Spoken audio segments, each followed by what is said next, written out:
የነቢዩ ዮናስ ሽሽትና ቁልቁል መውረድን በተመለከተ መጽሐፍ ቅዱስ በሚገርም ቃላቶች ይጠቀማል። ዮናስ በተመለከተ የእግዚአብሔር ቃል እንዲህ ይላል። የእግዚአብሔር ቃል ትንቢተ ዮናስ ምዕራፍ 1 ላይ ነው የማነበው። ከ1 ጀምሮ እስከ 6 ያለውን ቃል ነው የማነበው። የእግዚአብሔር ቃል ወደ አማቴ ልጅ ወደ ዮናስ እንዲህ ሲል መጣ። ክፋቷ በእኔ ፊት ወጥቷልና ወደ ታላቂቱ ከተማ ወደ ነነዌ ሄደ፣ በእርሷ ላይ ስበክ። ዮናስ ግን ከእግዚአብሔር ፊት ኮበለለ፣ ወደ ተርሴስም ለመሄድ ተነሳ። ወደ ኢዮጴ ወረደ፣ ወደዚያው ወደ ተርሴስ የምትሄድ መርከብ አገኘ። የጉዞውንም ዋጋ ከከፈለ በኋላ ከእግዚአብሔር ፊት ወደ ተርሴስ ለመኮብለል በመርከቢቱ ተሳፈረ። እግዚአብሔርም በባህሩ ላይ ታላቅ ነፋስን ላከ፣ ከባድ ማዕበልም ተነስቶ መርከቢቱን አንገላታት፣ ልትሰበርም ተቃረበች። መርከበኞቹ ሁሉ ፈሩ፣ እያንዳንዱም ሰው ወደ አምላኩ ጮኸ።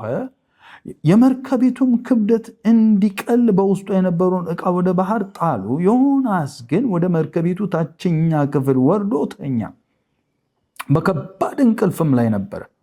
የመርከቢቱም አዛዥ ወደ እርሱ ሄዶ እንዴት ትተኛለህ? ተነስና አምላክህን ጥራ እንጂ ምናልባት ያስበንና ከጥፋት ያድነን ይሆናል አለው። እዚህ ክፍል ላይ በሚገርም ሁኔታ ሁለት ነገሮችን አንድ ላይ ብናይ ደስ ይለኛል። አንደኛው የዮናስ ከጥሪው መሸሽ እና ቁልቁል መውረድ፣ ሁለተኛው ደግሞ በከባድ እንቅልፍ ወይም መንፈሳዊ ድንዛዜ ውስጥ መገኘት። እነዚህ ሁለት ነገሮች በዚህ መጽሐፍ ላይ በሚገርም ሁኔታ በዚህ መልክ ተገልጠዋል። የዕብራይስጡ ቃል እንዲህ ይነበባል። አንድ አይነት ቃል ናቸው። መውረድን ወደ ታች መውረድንና እንደገና ደግሞ መተኛትን የሚገልጡ ቃላቶች አንድ አይነት ቃላት ናቸው።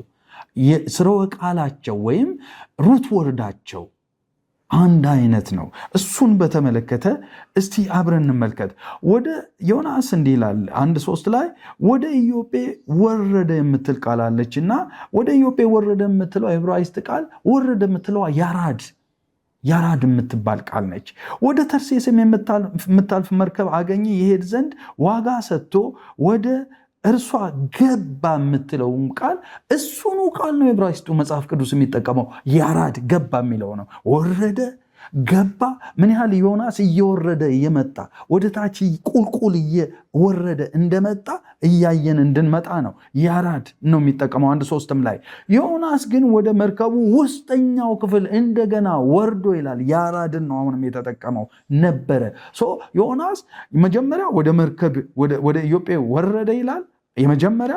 ቀጥሎ ወደ ተርሴስ የምታልፍ መርከብ አገኘና ይሄድ ዘንድ ዋጋ ሰጥቶ ወደ እርሷ ገባ ይላል። ሁለተኛ መውረድ ነው።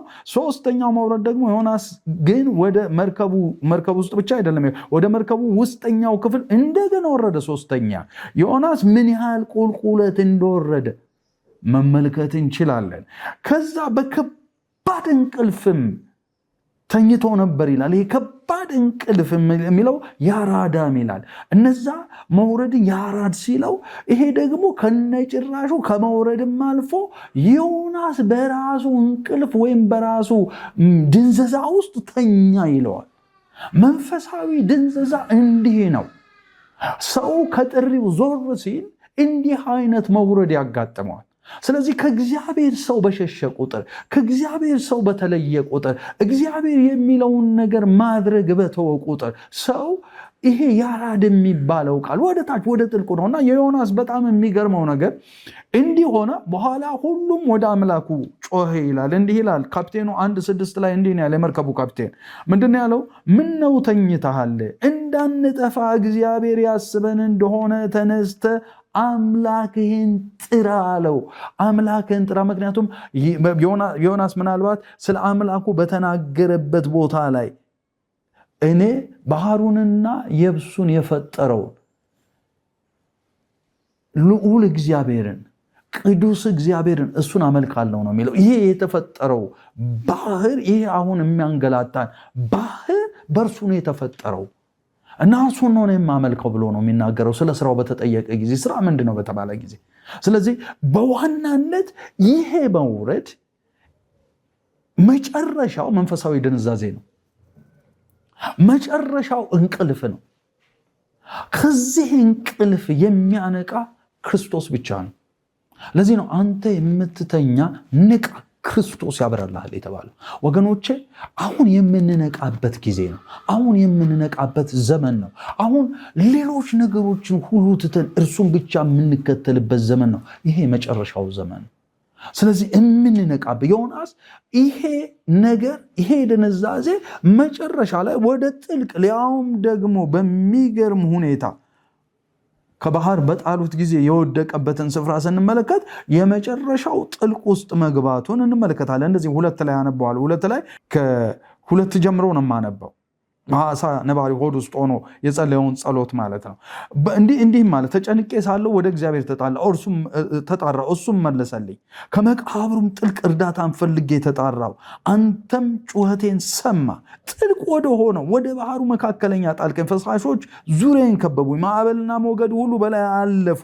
እኔም ከፊት ጠፋሁ፣ ነገር ግን እንደገና ወደ መቅደስ እመለከታለሁ አልኩኝ። ውሃ እስከ አንገቴ ያጥለቀለቀኝ፣ ጥልቁም ከበበኝ። የባህሩ አረምም በራሴ ላይ ተጠመጠመ። ወደ ተራሮች መሰረት ሰመጥኩ፣ ወደ ታች። በጣም ያራዱ የመጨረሻ ደረጃ ሲደርስ ማለት ነው። እንዲህ ብቻ አይደለም፣ የምድር ወደ ተራሮች መሰረት ሰመጥኩ፣ የምድር በር ለዘላለም ተዘጋብኝ። እግዚአብሔር አምላክ ሆይ አንተ ግን ሕይወቴን ከጉድጓድ አወጣ። ነፍሴ በዛለች ጊዜ እግዚአብሔር ሆይ አንተን አሰብኩ። ጸሎቴም ወደ አንተ ወደ ቅዱስ መቅደስ አረገች። ከንቱ በሆኑ ጣዖቶች ላይ የሚንጠለጠሉ ሊያገኙ የሚገባቸውን ጸጋ ያጣሉ። እኔ ግን በምስጋና መዝሙር መስዋዕት እሰዋላለሁ፣ የተሳልኩትንም እሰጣለሁ፣ ድነት ከእግዚአብሔር ዘንድ ነው እያለ ዮናስ የዘመረው መዝሙር ውስጥ የወረደበትን የውርደት ጥልቀት የውርደቱን የመጨረሻ ነገር ያሳየናል። ስለዚህ ወገኖቼ ከመንፈሳዊ ድንዛዜ ሊያወጣን ክርስቶስ መጥቷል። ዮናስ ልክ ካፒቴን እንኳን አሕዛብ የሆነው ካፒቴኑ ተነሳና ወደ አምላክ ጩ፣ አምላክህን ጥራ እንዳለ ዛሬ ወገኖቼ ተነስተን አምላካችንን የምንጠራበት ጊዜ ነው። ተነስተን አምላካችንን እንጥራ። እሱም ከመንፈሳዊ ድንዛዜ ያወጣናል። ክርስቶስ ያበራልናል።